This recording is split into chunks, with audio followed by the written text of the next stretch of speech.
Olá, tudo bem? Mais um vídeo no canal, mais um vídeo aqui no YouTube. Tô muito empolgada de fazer esses vídeos pro YouTube. Realmente, sério, cada comentário que as pessoas fazem, ou quando meus amigos compartilham e curtem, sério, eu fico mais motivada para gravar cada vez mais. E esses dias eu estava orando e também colocando ali quais tipos de vídeos que eu poderia trazer aqui pro canal. E eu senti muito forte, né? E ainda consumindo outros canais aqui do YouTube, eu senti muito forte de compartilhar minha conversão. Eu achei interessante de sentir isso porque nunca achei o fato da minha conversão ser algo tão transformador assim, ou não é que transformador, porque pra mim foi muito forte, mas algo tipo, ai, era drogado e agora não sou, e se Jesus me resgatou disso, ou roubava e agora, sabe, essas coisas chocantes. Sempre achei o meu testemunho um pouco genérico, no sentido de que, pronto, eu vejo muita gente compartilhando da mesma coisa que aconteceu comigo. E só que senti de compartilhar isso. E eu sempre, assim, nunca comentei muito, assim, com as pessoas. Não foi algo que eu já compartilhei, por exemplo, na minha igreja, preguei sobre isso, ou coisa desse tipo. Sempre foi uma coisa aí que aconteceu e às vezes no meio de uma conversa, se alguém perguntasse, eu comento, né? Mas para começar do princípio, é, eu, pequena, assim, não tive muito contato com Jesus, não tive contato com o cristianismo, com a igreja evangélica, nunca. Minha mãe sempre frequentou e, principalmente, ainda mais quando eu era pequena, de centro espírita. Ela sempre acreditou mais nessa vertente e tudo mais, então já frequentei quando eu era pequena em centro espírita. Minha mãe sempre foi da linha de Allan Kardec, pronto, e eu ia com a minha mãe. Só que a gente fazia lá algumas coisas, mas eu nunca acreditei de fato naquilo, nunca foi muito explicado pra mim, era uma coisa mais, tipo, minha mãe acredita nisso. E pronto, passou. Tive o primeiro contato com a igreja evangélica quando eu era pequena, que eu tinha uma vizinha, eu deveria ter uns 7, 8 anos. Eu tinha uma vizinha que eu gostava muito de brincar com ela, adorava. E a mãe dela era aquela típica mulher do coque. Então ela tinha um cabelão, cortava o cabelo, usava saia, pronto, ia na igreja, arrumava a igreja pequenininha ali do bairro. E eu gostava muito de brincar com a filha dela. Só que ela descobriu, a mãe dela descobriu que minha mãe ia no centro espírita. E aí ela proibiu que eu falasse com a filha dela. Tipo, isso foi a maior assim, frustração pra mim, assim. Eu gostava muito de brincar. Então, por conta disso, a gente tinha que brincar pela grade, assim. Ela ficava na garagem do lado de dentro da casa dela e a gente por fora. Meio uma coisa meio escondido, mas às vezes ela só deixava se fosse assim, ela ali na garagem, sem poder conversar comigo. Enfim, eu achava aquilo muito estranho, mas na época eu só queria brincar com ela, então, estando ali naquele portão, era literalmente um portão que dividia a gente, assim, era uma coisa muito bizarra. Mas foi ali que eu tive esse primeiro contato de saber, de entender, de ouvir falar, né? Eu tinha lá pros meus 7 anos, mais ou menos, 7, 8 anos. E eu tive essa experiência meio ruim, vamos dizer, porque mesmo que eu não tava entendendo muito bem do que tava acontecendo, eu fiquei com aquilo gravado, tipo, ela é evangélica e evangélica não gosta de mim, e é isso. Foi mais ou menos essa teoria que eu concluí da minha cabeça. Passou-se anos e anos e anos. Eu era uma adolescente muito falante, uma adolescente mediana no colégio, não era muito boa no colégio, assim, de notas, né, eu digo. Era ali, passava ali no sufoco, sempre de recuperação, sempre minha mãe sendo chamada na escola. E gostava muito... Eita, mexi alguma coisa aqui.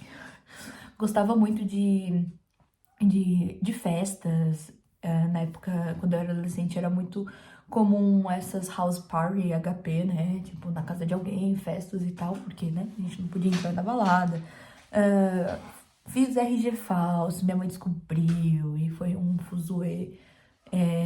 Então, eu era essa adolescente, assim, que queria ser adulta, que queria ser dona de mim. E eu era muito Maria vai com as outras. Eu era aquela menina, às vezes, um pouco vazia, né? Um pouco poser, tipo... ai, todo mundo tá gostando disso, eu gostava também. Ai, se pra ser popular na escola tem que fazer isso, eu queria fazer, eu queria... Pronto. Era esse tipo de menina que eu às vezes olho e falava, ai, Júlia, você podia se valorizar, você podia ter se valorizado tanto nessa época. Eu não me valorizei, fiz muita coisa que eu me arrependo. Realmente, ali naquele momento, Deus me guardou. E no primeiro ano do ensino no médio, isso, eu conheci uma garotinha chamada Ananda. Conheço, sou amiga dela até hoje. Mas a Ananda, a gente não foi muito amiga ali logo de cara, mas a gente fez amizade, a gente ali participava do mesmo grupo de meninas, mais ou menos assim. A gente era do mesmo ano, só que por ela ter entrado só no primeiro ano e eu já era antiga no colégio, ela ficou, sei lá, eu era do primeiro A, ela era do primeiro B. Então a gente fez ali uma amizade. E a Nanda teve uma vez, depois dessa amizade que a gente fez, eu fui dormir na casa dela. E eu não sabia que a Nanda frequentava a igreja, eu não sabia que ela era cristã. E eu estava na casa dela. Fui dormir na casa dela, a gente tava lá, tipo, mexendo no Twitter na época, provavelmente, ou Instagram, sei lá. E assistindo o Rock in Rio da Beyoncé. Eu lembro disso como se, assim, detalhadamente. E a gente tava lá e tal, e aí meio no tédio também, sabe? Eu acho que a gente queria ter ido, eu queria ter ido pra numa house party lá, numa HP, e não fomos, e enfim. Estávamos lá no tédio. E aí chega a irmã dela, a Raíssa, um beijo, Raíssa. E ela entra e fala assim, gente, a igreja agora, vocês estão aí sem fazer nada porque vocês não vão pra igreja, porque vocês não vão, vai ter culto de jovens porque vocês não vão pra igreja. E aí a Nanda, tipo, você se importa? Você quer ir? Você prefere, né? E olha, não me importo. Eu mesmo tendo um rótulo de crente na minha cabeça, tipo, usar saia, etc. Eu achei que eu ia lá e ia estar um monte de gente usando saia. Eu ia ficar ali no canto, escutar ali e ir embora, mas pronto. Quando eu cheguei lá, vi que o pessoal era bem vestido, descolado, gente legal, que me receberam muito bem. O culto foi muito legal, divertido, pra cima, malta pulando e não sei o quê. Eu falei, nossa, interessante, eu achei legal. Depois de lá, a gente, fomos comer na casa do Lucão, de um menino lá da igreja. E foi muito legal, e saímos tardes e chegamos na casa dela tarde, e foi, tipo, muito legal. E eu fiquei chocada, porque aquele rótulo de crente tinha saído da minha cabeça, né? E ali, é engraçado que hoje eu olho como que o Espírito Santo, Deus, foi me guiando, né, nisso.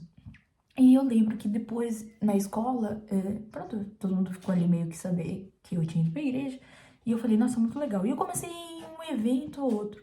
Aí eu ia na igreja, mas aí continuava a minha vida depois normal, como indo nas minhas festas, indo nos meus lugares, vivendo minha vida normal. E pronto. Pulando um pouquinho essa minha fase, quando mais ou menos no segundo ano do ensino médio, um ano depois, o meu tio, que tinha hidrocefalia, ele morre, né? E foi a primeira morte, assim, muito próxima da minha família e que eu fiquei mesmo mal, assim, eu lembro que eu fiquei sozinha em casa, que eu acho que minha mãe foi resolver umas coisas, minha irmã foi junto, ou minha irmã tava em outro lugar. Enfim, me encontrei sozinha em casa. E aí eu comecei a mandar mensagem, eu não sei se eu postei no Instagram alguma coisa em relação a isso. Eu sei que a Ananda falou assim, olha, eu tô passando aí, você vai pra igreja e pronto, você vai comigo. E nesse dia, eu não queria muito ir, mas acabei indo porque a Ananda falou, tô passando aí em 10 minutos, tipo, foi uma coisa assim, porque foi num domingo. E a gente foi pro culto. E eu chegando no culto, fiquei um pouco sozinha ali naquele dia. E a Nana bem que falou assim, olha, eu vou ali, vou fazer o que eu tenho que fazer. Daqui a pouco eu subo aqui. Ok. E fui lá, louvor, depois pregação. E eu lembro que eu não tava muito percebendo da pregação em si, daquilo que... Nem lembro aquilo que o pastor estava falando, que o pastor Rode, inclusive. Mas eu, sei lá, tinha alguma coisa em mim. Eu só sei que ele fez o apelo no final do culto. E eu levantei minha mão, eu, naquele momento, aceito Jesus. Não foi nada sobrenatural. Ele fala, meio que eu nem tinha entendido muito bem o que eu tava fazendo, mas eu fiz.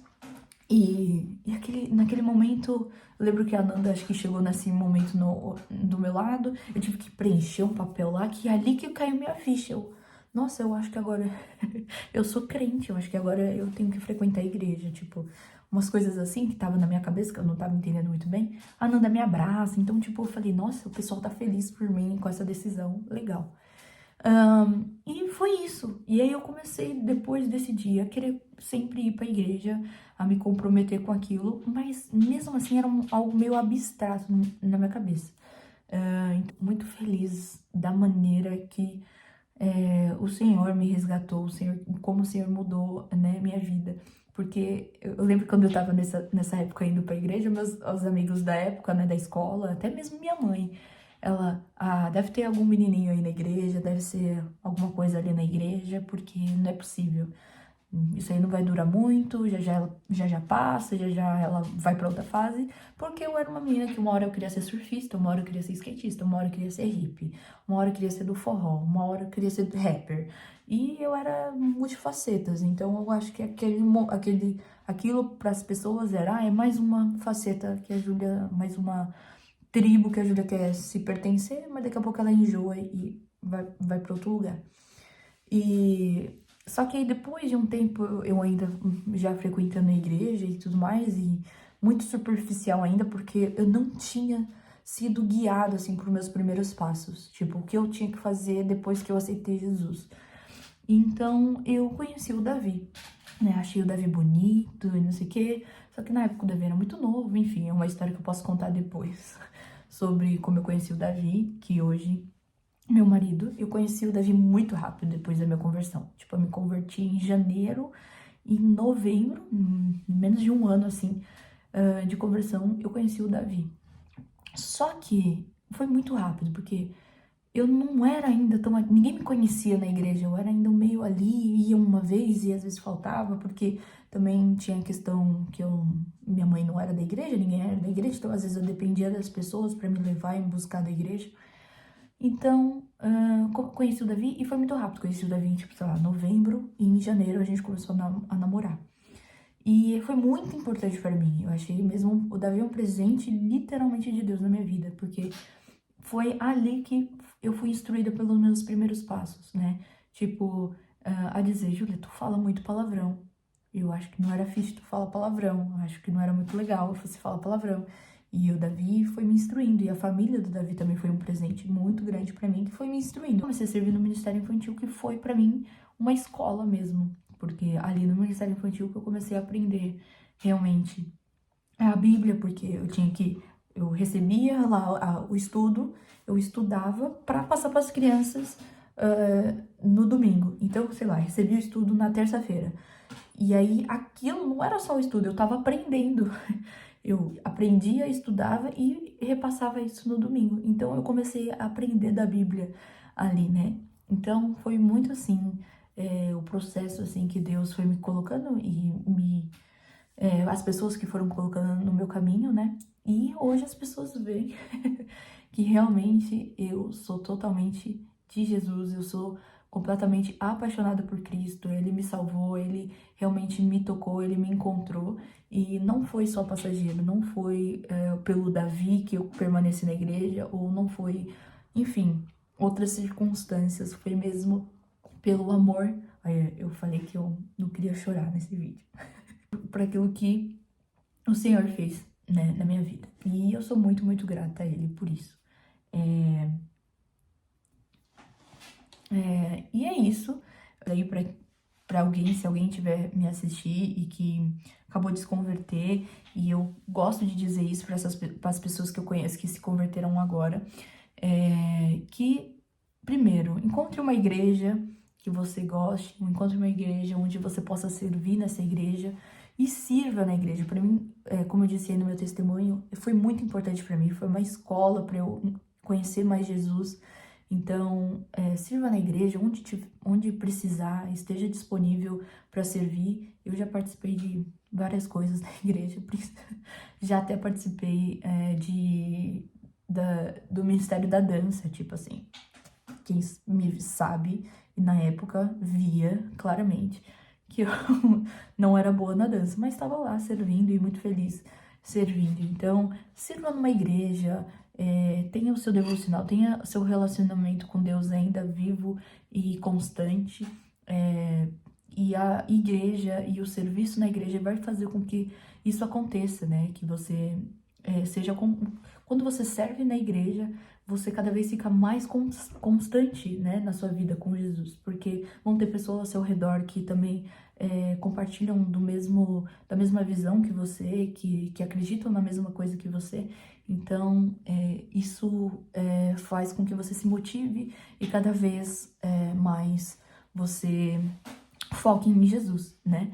Então, eu vejo hoje muitas pessoas falando assim, não, ainda não me converti completamente, não vou me servir, eu não sei o quê. Gente, vá servir a Jesus às vezes é o melhor caminho para você voltar, ou para você ter um relacionamento, ou para você se manter firme em Jesus, para se manter constante em Jesus. É sempre assim. Foi o que aconteceu comigo, foi um testemunho que aconteceu comigo, e eu recomendo que todos, né, recomendo isso para as pessoas que aquilo que Jesus fez na minha vida, ela pode também fazer na sua.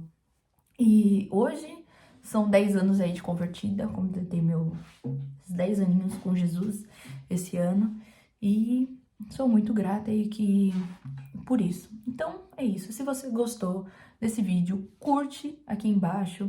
Se você já se converteu, escreve aí sua história da sua conversão, ou se você não quiser compartilhar, diz mais ou menos o ano que você se converteu, ou se você não se converteu ainda, aceita aí Jesus logo, receba aí na tua casa.